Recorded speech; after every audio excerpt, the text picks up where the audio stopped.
Los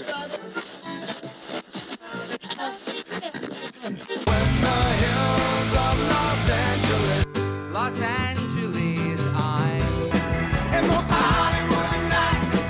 She goes to California, oh, California. California. What you say about Los Angeles? LA got the people saying, Los Angeles.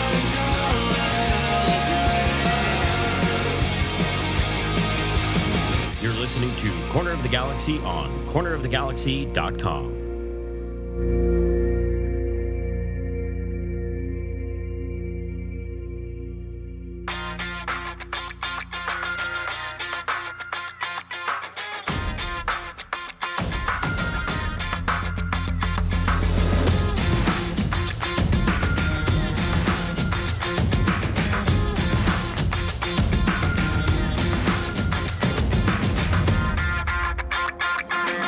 Welcome to Corner of the Galaxy, the show that talks 100% LA Galaxy soccer.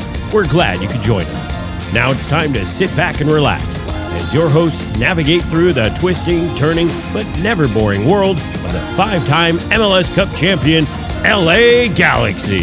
Hello, everybody, and welcome to Corner of the Galaxy on cornerofthegalaxy.com. I'm your host, Josh Guesman, coming to you on a Thursday, July 13th. The LA Galaxy getting ready to head off to Vancouver.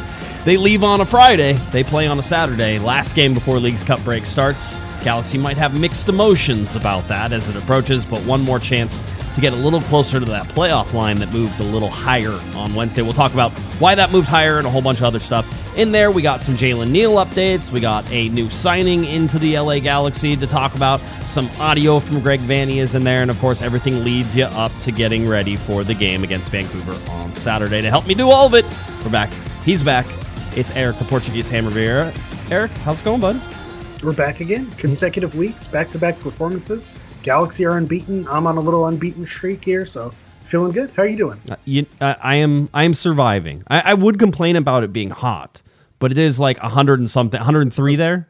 I was going to say, you're talking to the wrong person. It was 102 today. It will be 105 this weekend. So, yeah, my wife made some lovely plans. She's like, we're going to meet up with some friends and go on a boat. I was like, want to be on a boat in 105 in Texas? Like, does not sound like a good time to me. But hey, it's where we'll be anyway. You got to listen. Just be in the water. Just be like, that's the problem. You don't want to be in the boat. You want to be in the water. Well, so I think they announced that like there's enough bacteria in Texas water that it's, probably like it's legally unsafe to be in. So, got that going for me. So, okay, good. Glad to see your weekend is all set. And yeah, it's going to be a nice time, I'm sure.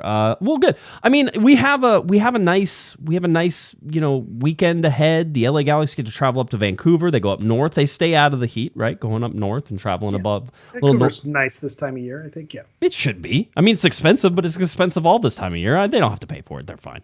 So they're getting off there. The Galaxy on a 7-game unbeaten streak, 2-game winning streak, possibly a chance if the LA Galaxy beat Vancouver to have the longest winning streak under Vanney in MLS regular season, right? So 3 complete games, 3 complete wins.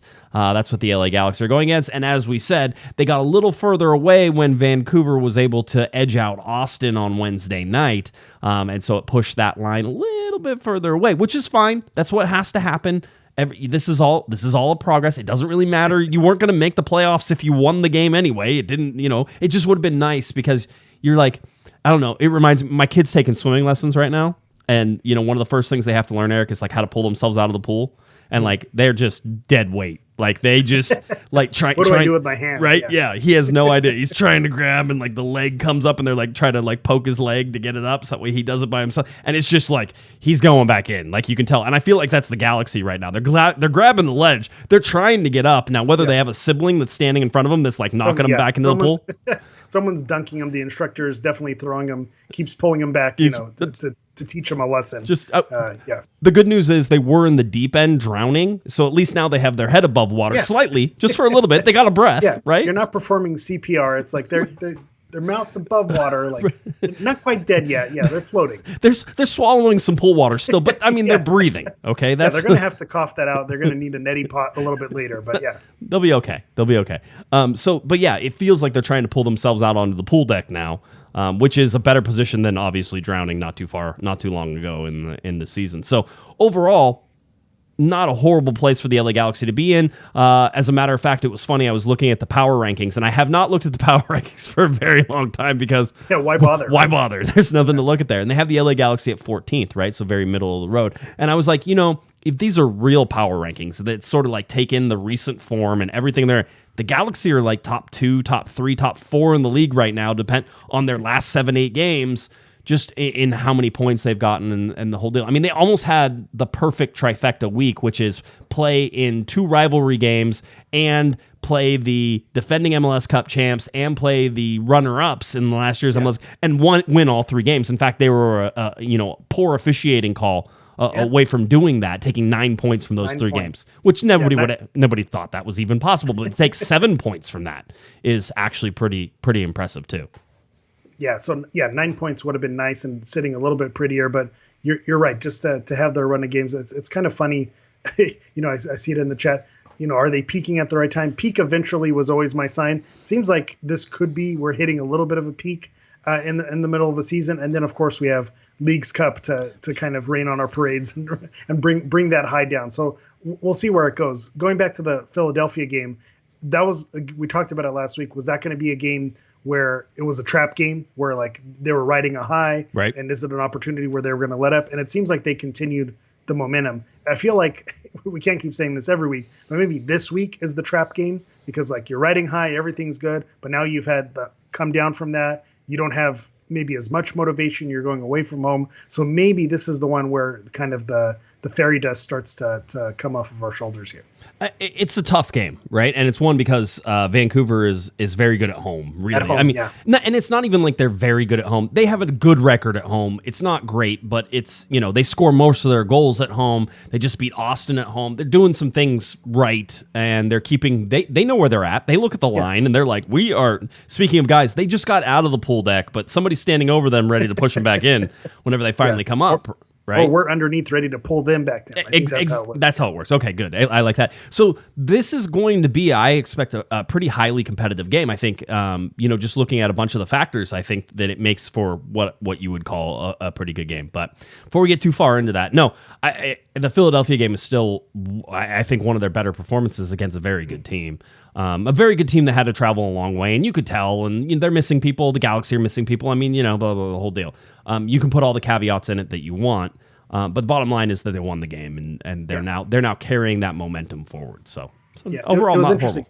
Yeah, Joe Tatino on the home broadcast there, he mentioned that it was probably the Galaxy's best performance of the season, and it's one of those, after the rivalry game, you think, well, is that true? But then when you think about it, top to bottom, when you talk about a dominant performance, that might have been. We've seen the Galaxy perform better in spurts or have better halves, and come up in big moments. But from the first minute to the 90th minute, their best performance for a full game, I feel like there's an argument to be made. Awesome. Maybe it was, maybe it wasn't, but it's in the conversation. They played San Jose earlier, I think, and won 2-0, right? I think that was a 2-0 game, and so that one may have been a better 90. Greg even mentioned it in his post-game, sort of like, hey, maybe that one, but he's like, I'd have to go look at the tape. But the bottom line is that Philadelphia should, by all accounts, be a better team than San Jose. San Jose, a good team, by the way. Don't discount going up there and getting a draw against San Jose. That's looking very good right now.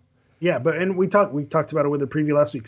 Philadelphia, even with the players that they were missing, a lot of those MLS Cup finalists, they were on that team. Solid defenders, solid playmakers, like they were there. So it's not like they left all of their talent at home. There was a lot of talent on the field, and the Galaxy did well to handle that. Yeah, Ricky Puig making team of the match day. We talked about that whenever we did the show on Monday night, but he won another award as well.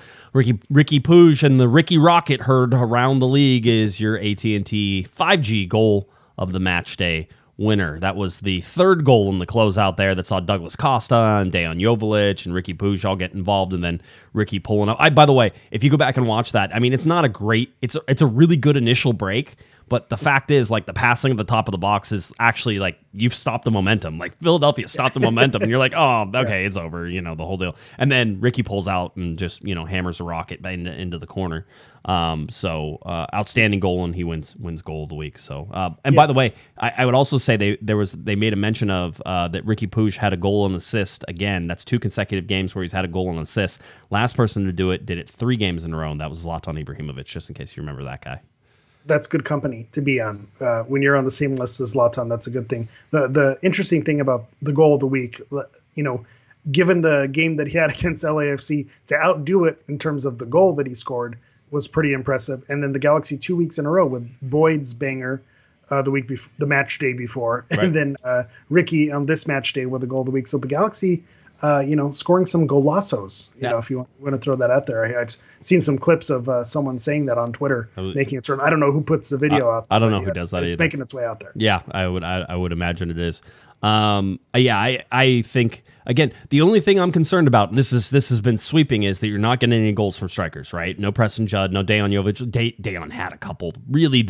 And I think I mentioned it on Monday. I'll mention it again. Watching Greg Vanney's reaction to Dejan missing those was almost as painful as watching Dejan's reaction to missing those. Like, Vanney wants it more than Dejan wants it, right? Like, just to get him going, to get him firing on all cylinders and the whole deal. So, it's a big deal right now, just in terms of how everything is going and how the LA Galaxy are playing, and just trying to get certain guys fired up, and just trying to fill in roster slots and roster spots that are not filled in right now, right? That are open and that are there. So the Galaxy on the transfer market, and we talked about it, they added a new player. We'll talk about him here in a second, but want to touch on a couple other things, because we had the Gold Cup semifinal. Jalen Neal was, I think we were all expecting it. We were waiting for Jalen Neal to start in this game, and he didn't start. And then the wild speculation began.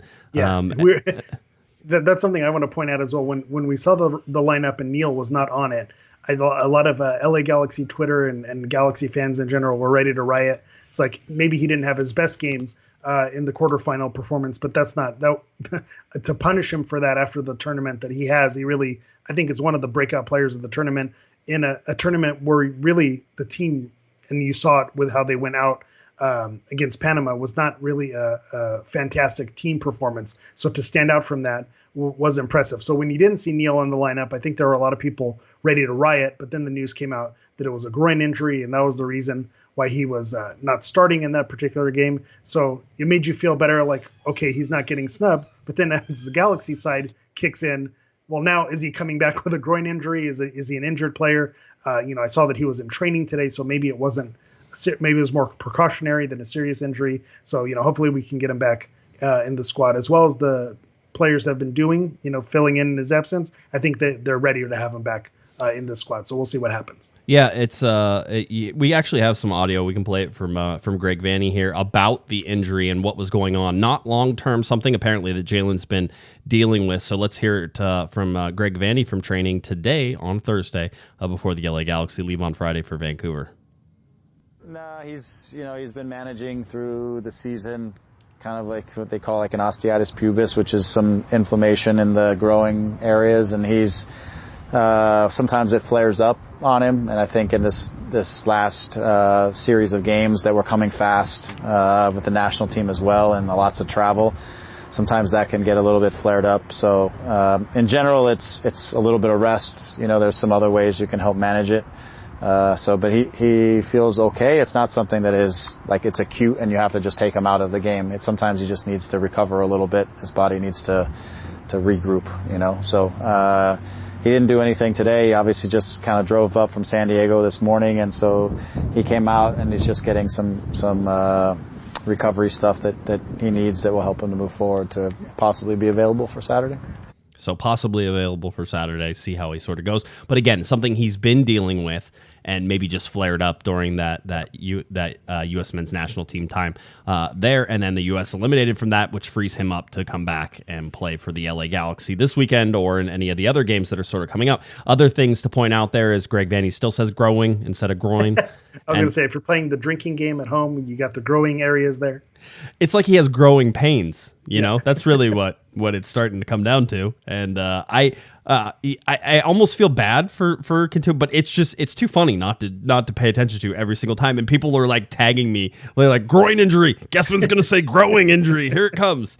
So Jalen Neal, it looks like okay. And stuff that he's been dealing with. And so hopefully he comes back and is able to be available. The interesting part about that was Greg Vanney was talking after that about Jalen Neal. And he was talking about the guys and how they were playing and just was he surprised that, Mavinga,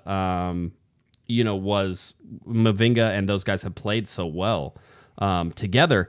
And basically what he said was, he yes and no. He was surprised, but at the same time, he said, those guys are really good together, and that they've been spending a ton of time. Mavinga and Leerdam have been spending a ton of time together, talking to each other, back and forth, like on the field, off the field, talking about different situations, working with Dan.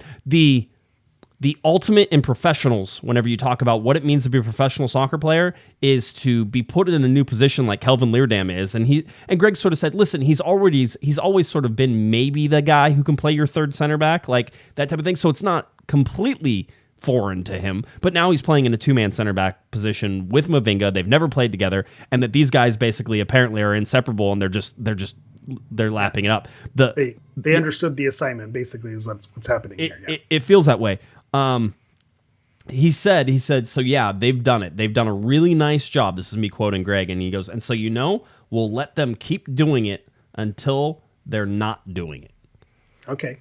That to me sounds like a pretty strong indication that he's not going to break it. He's not touching anything right now, right? It's like, you're fine. Everybody's good. We're not going to touch anything. It's working. And if you look, the LA Galaxy went from conceding almost 2 goals a game to now conceding about 1 goal a game, which is a huge improvement whenever you look at just the averages over the 7 games and the things that they've sort of been able to do, right? So if it's not broken, don't fix it. Pretty interesting. We'll see if that holds up, right? Yeah. Because I'm convinced that Leagues Cup comes around, things break a little bit. Jalen Neal comes back, plays in some Leagues Cups game. Now all of a sudden him and Mavinga are gelling again, or him and Leerdam are gelling, however they want to do it. And now all of a sudden you have a situation where you do get to pick, and you do have to pick it. So really interesting to see.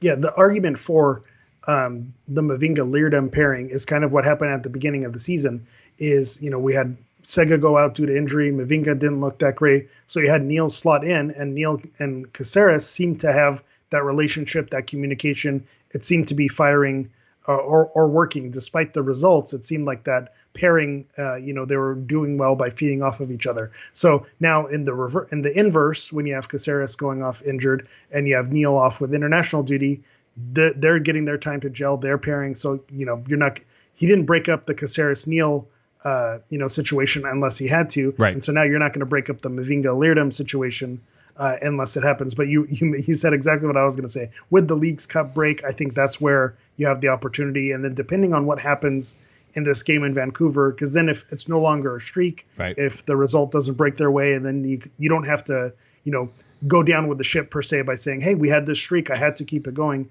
If you have a result that kind of breaks it up, then you have a little bit more freedom to kind of tinker and make those moves depending on how they're looking. Yeah, it certainly is. $5 super chat from Mr. Provino, who is out on the COG Express out at the train club with one of my buddies, Mike, is out there. He says, listening in and no derailments yet, which is always good. But, hey, out there, just a matter of time. Just keep going around in circles until something falls off the track. So we know. Okay, so that's a common occurrence. It's train land, dude. You should. Yeah, it's hysterical. I get asked this question all the time, and people are like, because I'll get a train and there's 30 people on the train, and so I'll sit there, and if I'm a conductor, I'll say, oh, hey, how is everybody doing? They're like, does the train derail a lot? I'm like, every day, and they're like, what do you mean? I'm like, every day. They're like, well, how many times? Like how many times? I'm like maybe once or twice in a 8-hour period will we have trains? But yeah, it happens. I mean, little things, and you lean goofy, and next thing you know, you're and most of them are just and you're like, the train's off the track. You're like, okay, and then you stop and put it back on, and you're good. Rarely do you ever dump people. So no, well, it's very safe. And if they do, having been on the train, I think if you fall off, that's on you more than you would think than the train itself. You would think that is the bigger problem, is people not paying attention and falling off than like the train derailing or anything else. $5 super chat from Philip. Crazy how we've had a revolving door of center backs since Omar and AJ. Yeah, I mean, by the way, could have had Dan Steres and Dave Romney. Nobody wanted to give them a chance. Those guys are both off doing their thing and the whole deal, but that could have been a pairing. If it's Bruce Arena back in the day, I feel like that develops as a pairing because he knew that holding two guys next to each other who've played together, who know each other, who do that stuff, eventually pays dividends for you, right? So yeah, as my phone goes off, go ahead. I was gonna say I'm gonna pull my Jose Mourinho and say if I speak, I will be in big trouble. So I'm just gonna kind of remain quiet. As much as I like Dan Steres and Dave Romney, I don't know if that would have been the pairing that you wanted to. Leonardo was in there at one point. Dynasty, your 6 to 7 year dynasty around, and I like those guys, but Michael Ciani was in there. The brakes a little bit there, yeah. Yeah, but again, I can go through a lot of guys who were really horrible, and they played for the LA Galaxy. Well, right? We were supposed to get Polenta and then Pipo Rivera, Pipo Gonzalez. That was supposed to be our center backs for the next 5 years, and that didn't pan out either. Jorgen Skjelvik. I understand the frustration about the revolving door, yeah, for sure. Eduardo gave us a $5 super chat, says, my son Sebastian is listening to his first live show. Welcome to the show, Sebastian. We're sorry we're sorry that your dad has such poor taste in podcasts. But we're glad to have you here. Hopefully you can grow with us, and hopefully you're enjoying this LA Galaxy resurgence here. Big shout out to the children who are listening. Fun fact, my children have now discovered that I'm on YouTube. So shout out to my little ones. Yeah. My homeboys who are out there. Go to bed if you're watching. Yeah, go to bed. It's way past your bedtime. Way past. Shout out to my people as well. I'm pretty sure your wife was in the chat room for a little while there as well. Okay, just checking. Yeah, just checking. She likes to she likes to make sure that this is actually where I say I'm going to be. Yeah. Where are you going? You really go down there? I'm going in that room. What do you do in that room? What do you do in that room exactly? So this is it. You just talk to people like this. What was the thing we were doing on our group text where you had to explain your job but really poorly? Oh yeah, right. I think I ended up making a thread of that. Yeah. Where explain your job poorly. I think mine was people take pictures of me at soccer games because they've seen me dance on the internet. It's like that's a really bad description of how this works. Yeah. I watch somebody do a thing for 2 hours and then I talk about it for an hour, twice a week. That's what I do. Okay. Sometimes you talk about it more than they actually do the thing. This is true. If you add up Monday, Thursday, yeah. It's not. You're not wrong. Sometimes we talk more than they play. Then we watch them do the thing. So a lot of fun there. Let's see. Jacob, $10 super chat. Since they revealed the LA Galaxy DGK Tech Deck toys, I've been looking constantly for one to pop up to no avail. If anyone has one they'll part with and can ship to, is that Michigan? Am I? Yeah, Michigan. I will pay. Is this allowed here? Yeah, we're fine with that. That's fine. I was going to say, this is how, shout out to Jacob because they're willing to pay $10 in the super chat to make sure that the message gets out there.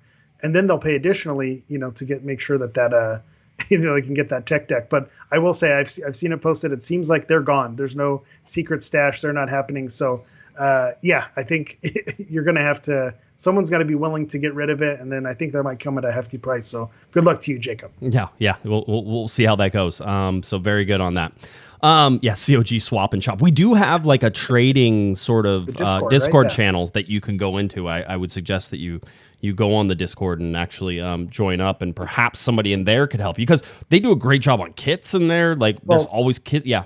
I will say I'm pointing in the wrong direction, but some of these lovely kits that you see back here are a score from the Galaxy Discord. So my Abel Xavier, Portuguese legend on the LA Galaxy. I had to make sure I could get my hands on that jersey. So shout out to the Discord if you're not already on there. Yeah. It's there's lots of little hidden things. I've collected many things that are in this office here that eventually when I die somebody will want, I'm sure.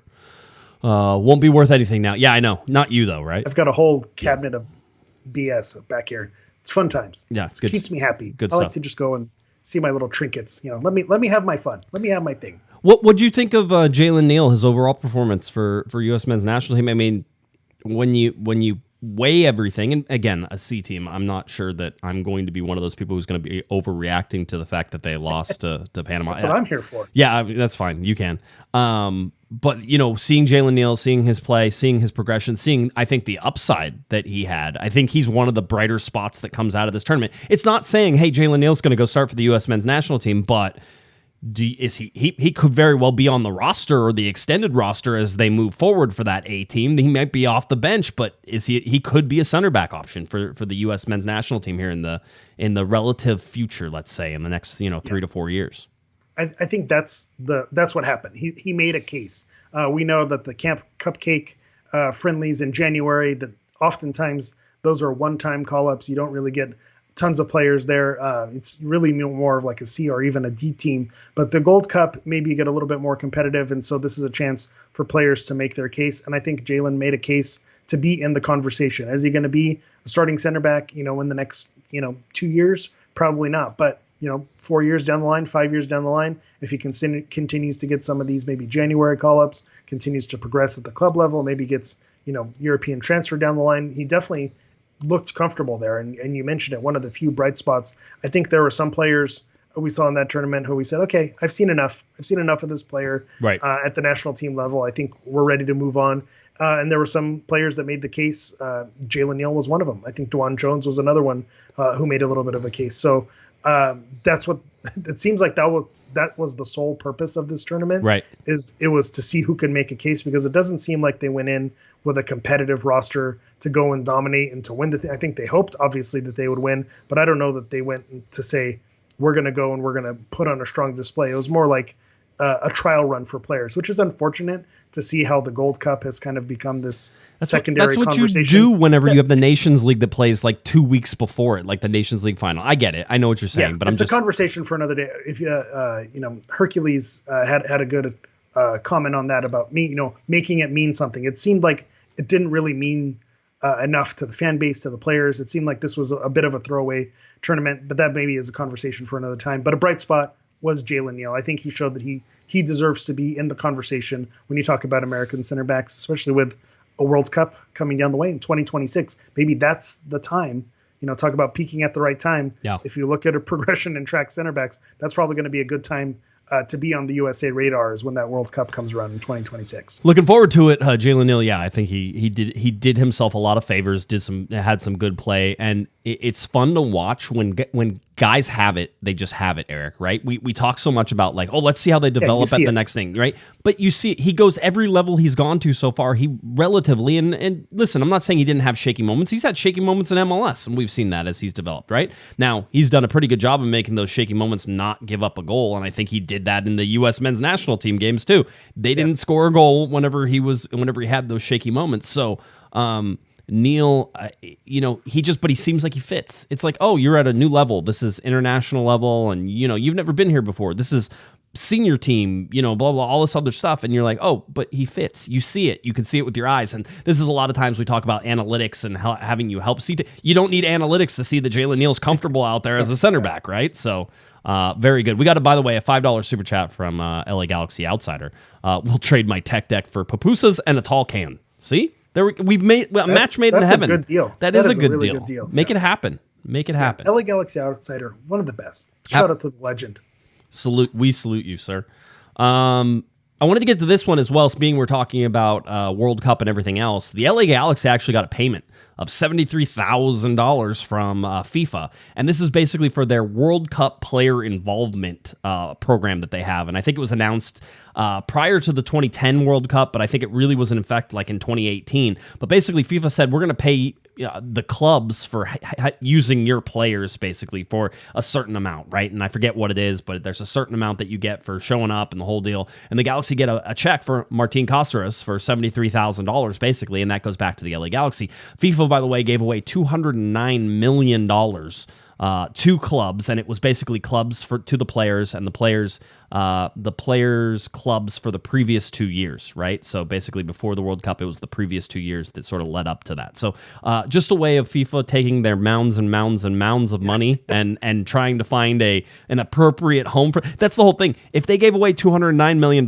like it really wasn't a thing, they have like they're like whatever. Where's the good money go? Yeah, ahead of those breaking down those stadiums in Qatar, that's probably where a lot of that money is going. But it is interesting to see the payments and how they get dished out. This is you hear a lot of times about the national team, it's play for the pride of your country, but at the end of the day, they do get compensated for their work and they get rewarded depending on, how far along they get in the tournament. There's a lot of different incentives that go there. So it's nice to see that the Galaxy were able to get a cut of that. You look at the teams that are listed there. Not every MLS club was listed. There was a USL club in there. So it's one of those, it's, with Emmy nominations, it's just an honor to be nominated. Right. It's an honor to be on the list, just to be in the conversation when you talk about a World Cup and to be compensated for it. Not tons of money, 72,000. What does that get? I think that gets a used Jeep Cherokee nowadays. Right. I don't know what that's going to with get you. 100,000 miles on it. But it's good that they got something out of it. I don't know where that's going to go or how the Galaxy is going to use it. Maybe it went to GAM for our new signing. Very well could be, and so we'll turn the page and look at that. The LA Galaxy announced on. Let's see. I want to make sure I get it right. Tuesday, so right after the show. That's right. Tuesday morning, July 11th. The way it works, right? Yeah, exactly. We talk. We say, oh, blah, blah, blah. Everything's going to happen. Then, no, nothing's going to happen. The LA Galaxy announced that the club had acquired defender Tony Alfaro from New York City FC in exchange for $125,000 in 2023 general allocation money. And New York City could receive up to an additional $375,000 in general allocation money if certain performance metrics are met by Alfaro in 2023 and 2024. Additionally, the Galaxy opened up a roster slot by placing defender Martin Cáceres on the injured list. Not the season-ending injury list, the injured list, which is different. Those two lists are different. Everybody got confused for a little while. Everybody now paying attention. He's on the injury list, which basically means we're going to keep paying him. He's going to be over there, and we're going to put him on this injury list because it's probably going to be longer term. And that means that we're going to open up his roster spot, basically. And whenever he comes back, we'll have to figure out how to get him back on the roster whenever that happens. And we'd have to abide by all the rules and whenever that happens, if he does come back, right? So Tony Alfaro comes in as a center back, a depth center back. The guy is, 30 years old, 190 pounds, 6'2", so he's got some size to him. The big deal that everybody obviously wants to point at, and it is a big deal, is he went to college at Cal State Dominguez Hills. So this is a local guy. Coming back home? Yeah. Yeah. It was funny. Greg Vanney actually talked about that. He said, we know about Tony. We know he's a veteran. We know that he knows how to play. We know that he's good with the ball, which is good for our style. He went to college at Cal State Dominguez Hills, so we know that his adjustment back to Los Angeles isn't going to be a problem, right? Hometown guy sort of thing. And so when you look at him and what he's able to do, this makes sense. The interesting thing was, and I believe we tracked this down, was that New York City had him on a 1-year contract plus one more on an option. So I imagine that that's the contract the LA Galaxy picked up whenever they did it. So it seems like sort of a short-term rental for $125,000. And if you like him and if you want to keep him for next year, then you have to worry about the performance metrics through 2024 and everything else, and how that sort of goes. So I don't think, again, this is not something where you're like, oh my God, they did it. They solved the problem. That's not Tony Alfaro, but it's a decent enough depth piece for what they paid that it's not going to be, one, it doesn't hinder them financially, and two, it's a body where they need a body right now. Jalen Neal injured somewhat, right, and trying to get back. You had Eric Zavaleta injured in the Gold Cup. You have Martin Cáceres who's injured and is out for a significant period of time with his knee fracture. And so all those things added together mean that this is another body that they can put in there, and it's somebody they think they can trust.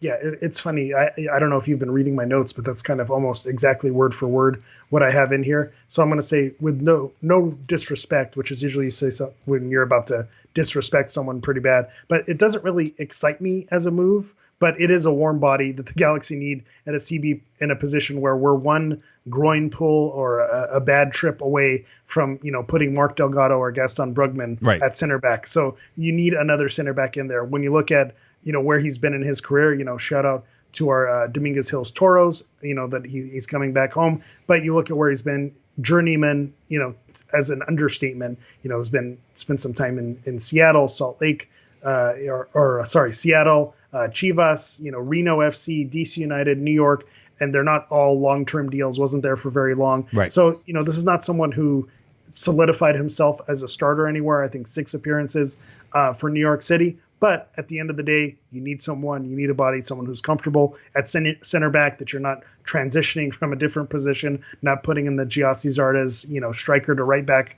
transition, someone who's going to be comfortable in that spot. And so that's the positive piece of it. It does say that his citizenship is Mexican, But does he have? I'm assuming that he has. It's either a green card or a naturalized citizen. If went to college in the States, I'm making assumptions here. Yes, but is it taking international slot? Any news on that? It didn't say he has. It calls his citizenship Mexico and the United States. So, okay, there we go. Yeah, there you go. So either dual citizenship or however naturalized citizen, however that works, right?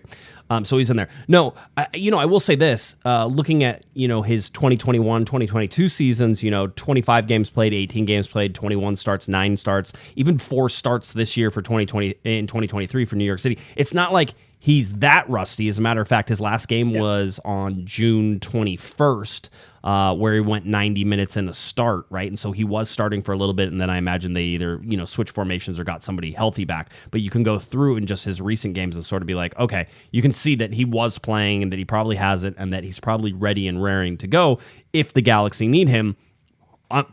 Likely not to need him, right? In terms, but with the way the Galaxy have been going through center backs and the injuries, maybe you will need him. So again, I think Greg said he wanted 3 to 4 players. This would be like the 4th player, right? This is like, okay, you got your backup CB. That's cool. That's your 4th. He's someone who probably wasn't originally on the list when they were looking for players, but was someone. What do they call that? An emergency purchase or something where.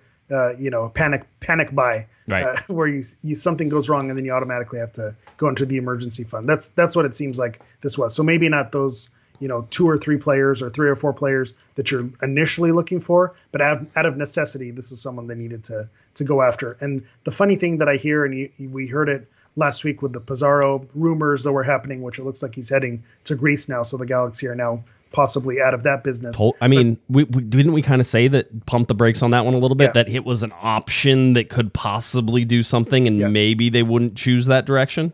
Yeah, but during that time, people were saying, well, what about Joseph Martinez? Well, I don't think they were willing to part with it. Well, in New York City, couldn't we get a different center back, one of their regular starters? Guess what? They're not going to want to part with their regular starter. They're a guy who's only has 4 starts and was more of their bench player. That's the guy who's going to be available. So we need to kind of talk ourselves into a little bit of realism as well. Right. Can we talk real quick, a shout out in the chat room?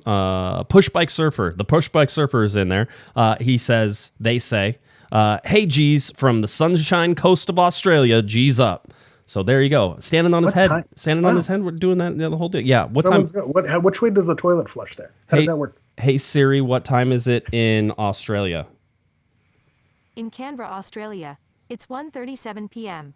Okay. Oh, I mean, it's a nice afternoon. But we don't know. Foster's, but we don't know where. That's a big country. That's a big country. True. You could be in a different, but it's still I imagine within 4 hours of that, right? Yeah. Okay, that's fine. That's good. All right, I like it. It's nice. Push Bike Surfer. It's winter, right? It's cold, right? You're a little chilly, right? This always freaks me out. I cannot understand the whole go below the equator. Yeah, it's winter, Brazil summer as well. Yeah. Yeah. So, yeah. Yeah. But anyway, welcome to the chat. We appreciate you and thank you for logging in from down under.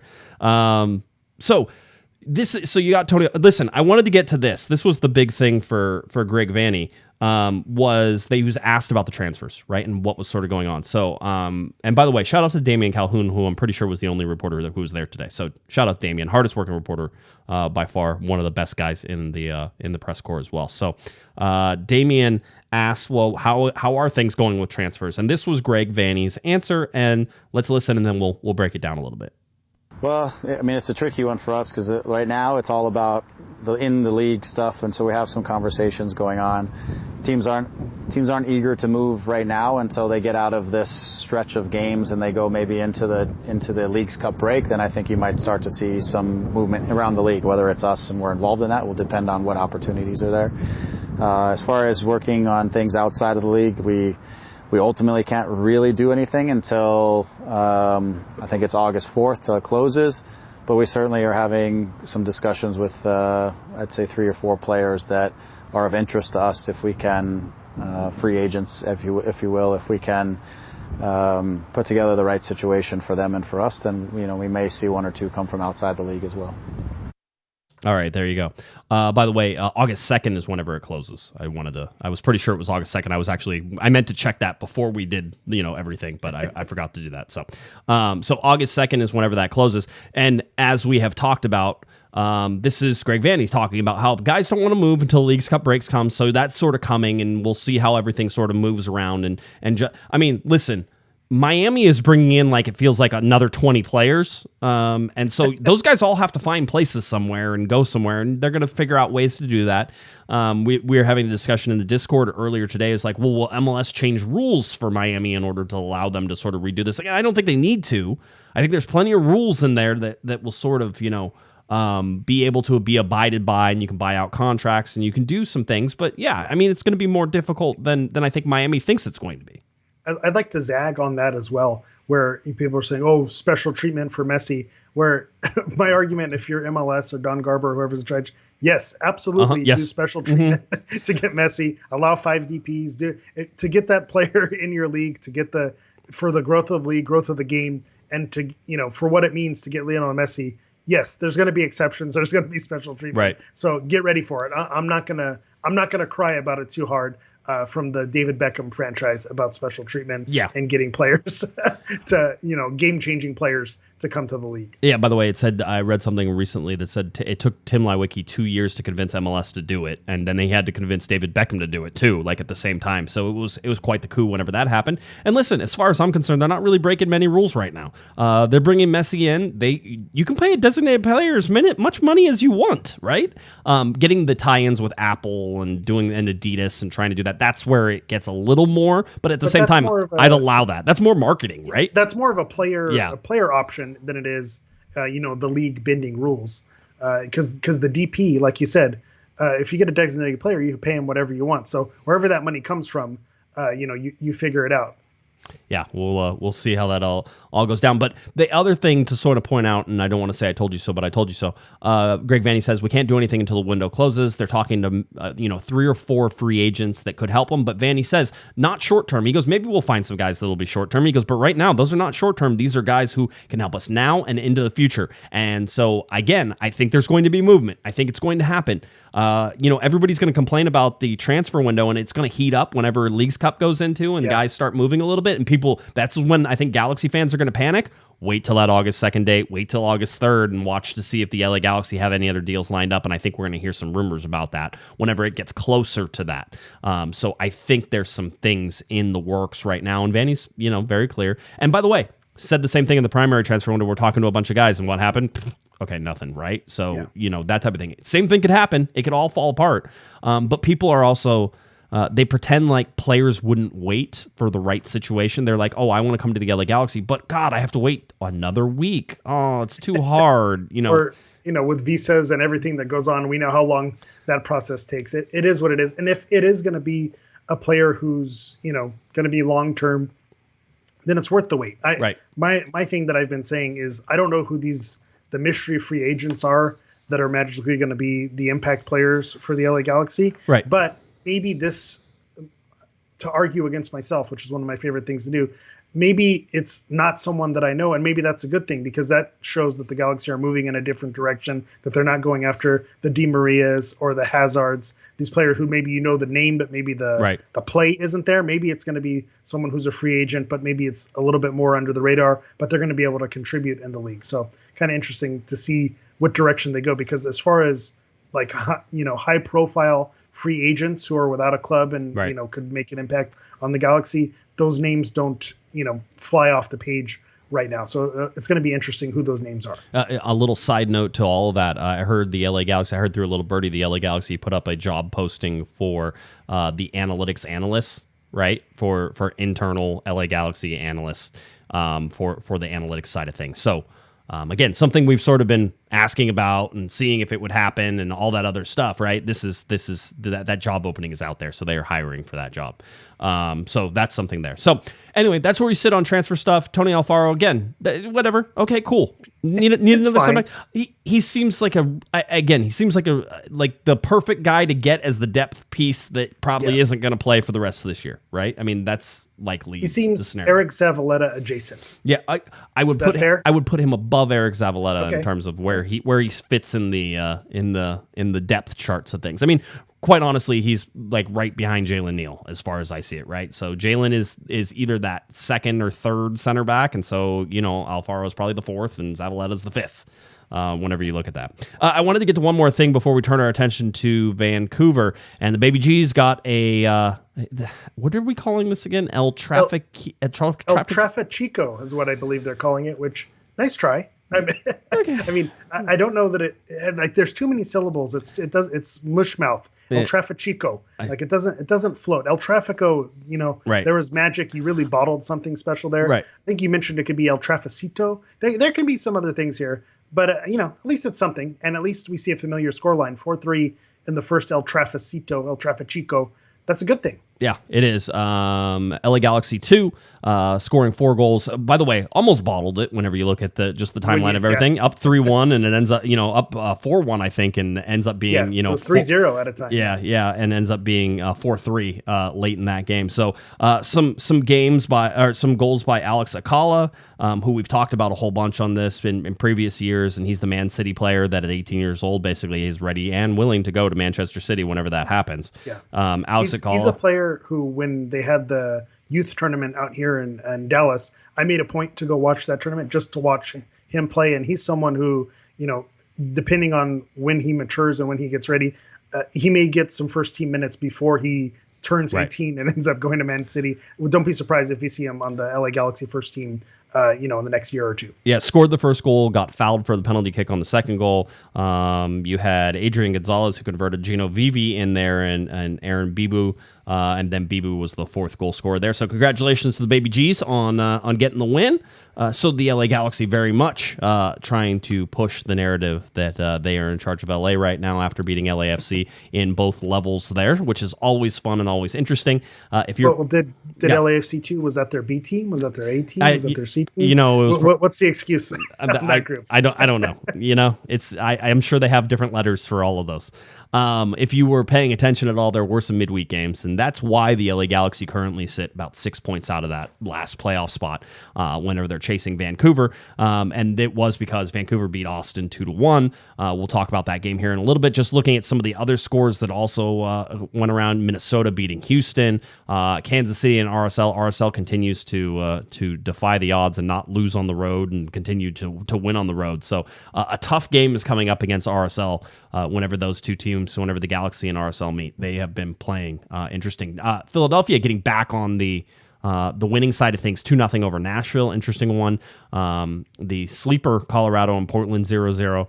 And then Chicago 3-0 over Montreal. I think Chicago scored 3 goals in the first half. So they had all 3 of their goals, which is unusual for them, really, when you look at it. And then LAFC goes from basically squeaking out a win to a complete blowout towards the end of that game, 3-0 over St. Louis. And then San Jose over Seattle. If you didn't see the volley on the corner kick, you're missing out on probably one of the goals of the year for San Jose. Nice one. Yeah, we're not supposed to like San Jose, but you got to give it up. It was a nice one. Yeah, and then Vancouver, like we said, 2-1. Let's talk about a little bit. Well, I kind of want to. Their schedule. Before you move on, I will say, looking at the teams who are on top of the Galaxy, which is everyone except for Colorado, Minnesota adding their striker Pookie. That's when you see him play and you see how easy. The ball bounced his way, but if you watch the finish, like that's what a competent, legit striker looks like. Right. And to see Minnesota score someone like that, and that's the position that the Galaxy so desperately need, is someone like that in the Pookie vein, who could be someone who just a competent, legit striker. That's the one piece that the Galaxy seem to be missing right now. And need to have it. Need to have it. Because you can get goals from Ricky, and you can get goals from Tyler Boyd, and you can get the goals from the midfielders. But those goals are a lot of work whenever you're trying to do that. Direct route, striker goals, those are the ones that are bread and butter. That's what you live and die off of whenever you do it. The Galaxy have sort of been circumventing their shorthandedness at that as of right now, right? So not too bad. If you look at the standings, Galaxy in 13th. The Western Conference is led by St. Louis at 38 points up there, LAFC at 36 points, Seattle at 35, Seattle losing to San Jose, who has 32 points, is in 5th,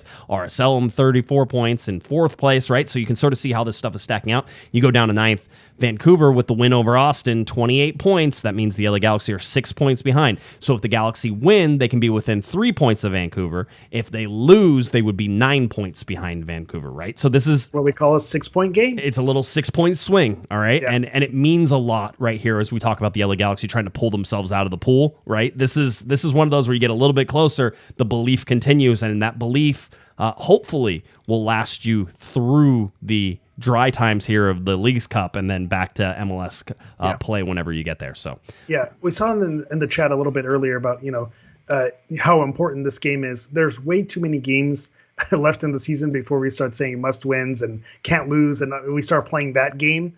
But this is one where it definitely is a morale booster, and that as just naturally there are fewer games as the season goes on. Right. These games become a lot more important. So this is one that definitely could impact how the Galaxy are looking at these games and the players that they put in position and the signings that they make. It could put the Galaxy in a position where they're going to be looking to peak eventually and peak at the right time. Yeah, very well could. Galaxy Vancouver coming up, and then it's Leagues Cups July 25th and July 29th. Win either of those games, advance out of that group, and you'll have more games to play in there. The Galaxy then return back to league play against RSL. Remember, I shouted out RSL August 20th. LA Galaxy hosting Real Salt Lake. That is going to be a massive little game. Really fun to sort of watch. And the Galaxy hosting Chicago. And then it'll be away to San Jose again for the second time, because that'll be the third time that they've played in this particular year. Nothing else from the schedule stuff. We'll talk about September and some of the other ones later. Let's get you to the Vancouver Whitecaps versus the LA Galaxy. This game at BC Place in Vancouver, Canada, July 13th, 7:30. Excuse me. I should say July 13th, and it's July 15th. I just typed in today's date whenever I did this because why not, right? They're playing tonight? Yeah, July 15th. They're playing an hour ago? Yeah, July 15th, 7:30 p.m. is your TV start time. 7:39 p.m. is your kickoff time. On MLS Season Pass, but it's on Apple TV for free. Again, no complaining. Free game. No complaining. We don't do it. Just in case you were wondering what color the LA Galaxy will be wearing, it will be the tech green. I changed my colors right now to match tech up. Green. No, it's not LA Kick Green. Whatever. It's tech green. It's the same green. Let's not act like for a second that it's a different green. Yeah, slightly different. It is. It's a little different. But yeah. Yeah, just a funny thing on that, the Galaxy put out a comment. We I was going to say it, so comments. please, yeah. We heard the comments and we're wearing, the LA kit, and I was like, wait, this is an away game. Yeah. Vancouver dictates. Yeah, what jerseys they're wearing wear, white. so You're wearing green. I know you heard the comments that we want the jersey, but I don't know that this was you made that call to make. We heard your comments. It has nothing to do with what's happening. They didn't lie. They told the truth, but it was just kind of a funny situation. The way it worked out. I like people were responding with. Did you hear the comments about Chris Klein since 2017? Did you catch those ones? Great response, I was like, oh, okay, good. Just glad to see the internet is still undefeated. Good to know. When we look at this game and sort of what it looks like in terms of possession, Vancouver's happy to give the ball up. They did it against Austin. Well, it also helps, by the way, whenever you score in the first minute, and that is now multiple times for the Vancouver striker. It's one of those things that now you've seen multiple times where you have Vite, right? Vite comes Pedro in. Vite. Yeah. Like you said, that was one of the match notes, is that he scored 29 seconds into the match, and it's the second time this season he scored 15 seconds into the match versus Houston. So it's crazy that you score that early, and two, to do it twice in a season, it's pretty impressive. So basically in this game, Vancouver went up, conceded in the 47th minute, so 1-1 out of halftime basically, and then scored the game winner in the 72nd minute to make it 2-1, and that one lasted throughout the 10 minutes of stoppage time and everything else that they had in this. Like I said, Vancouver's comfortable giving up the ball, Eric, and I think that works for the Galaxy. I think another thing that works for the LA Galaxy is that this was a Wednesday night game where they had to play against Austin, and so they're on short rest. The Galaxy are not on short rest. We'll see. Sometimes that helps. Sometimes that hurts. You never know what that's going to do, but it feels like it should help this time. Vancouver, a little bit of a sneaky team in terms of their talent. It's not one of those teams where you read the roster and you go, man, you got to watch out for all these guys. But then when you break it down, Ryan Gauld is someone who's made the Galaxy pay for mistakes. So he's someone you always got to watch out for. Their striker White, he's someone who, last season, I think every time, when he first started kind of bursting onto the scene, he was scoring in pretty much every, game that he was subbed onto. But he's been starting for them. So they're a little bit dangerous back there.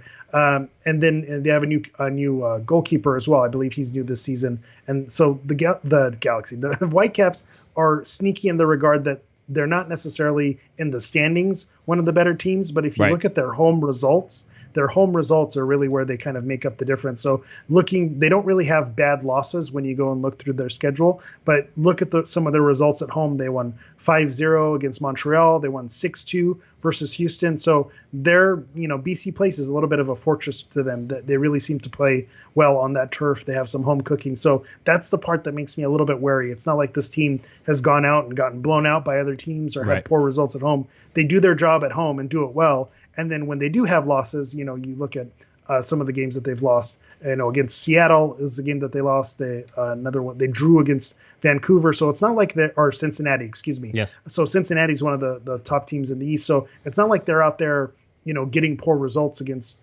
decent teams. So that's the thing that makes me a little bit nervous. The fact that the Galaxy are going away, maybe the momentum has worn off, or maybe Vancouver feels like they're comfortable at home and they can get it done.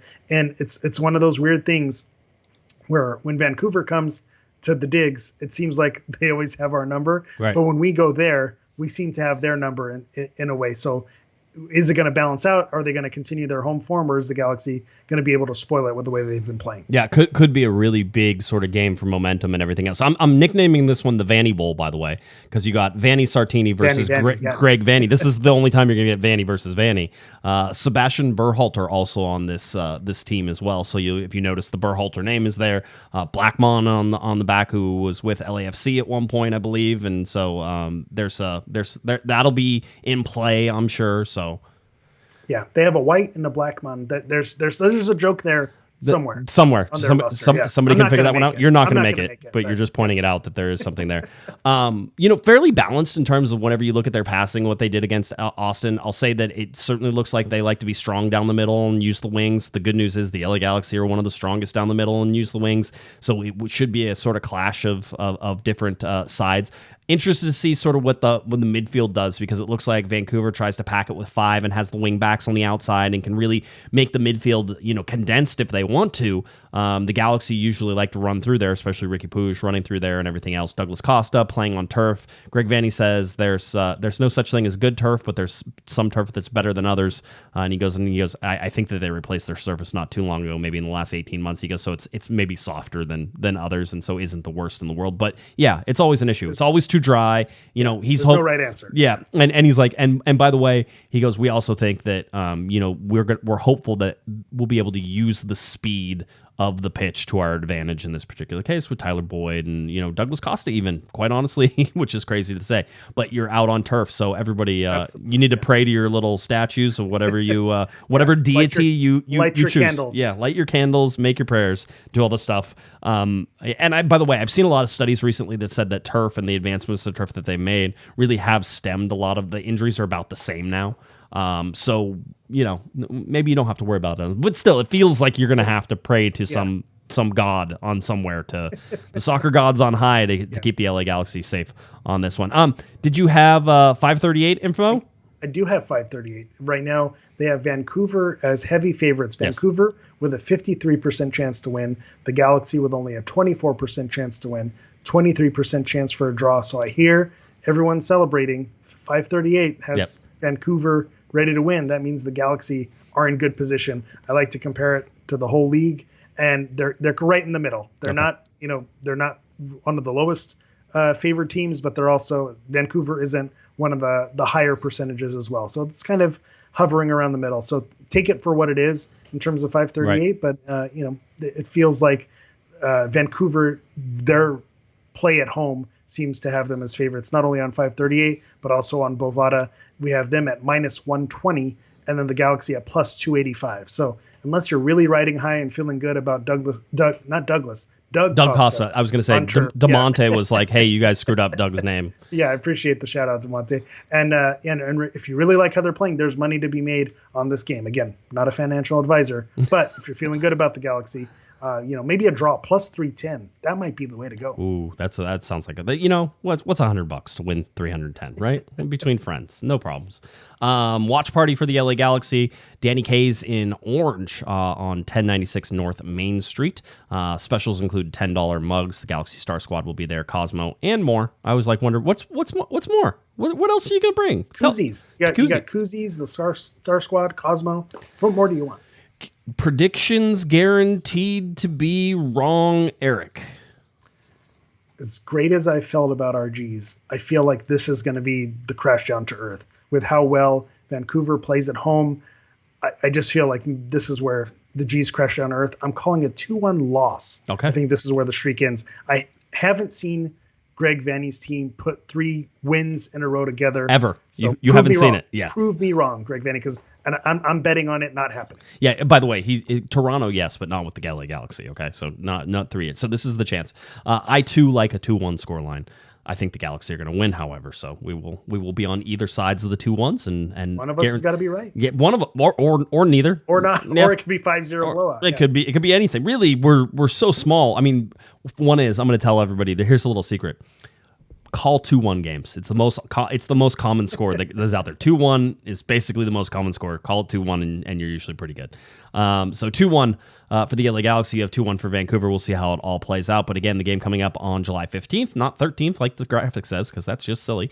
July 15th on Saturday night, 7:30 p.m. is your TV start time. 7:39 p.m. is your kickoff time, just a 9-minute lead-in. If you're wondering who all of the announcers are for all of these wonderful games, here they are. Blake Price and Paul Dolan will be your announcers on this particular game.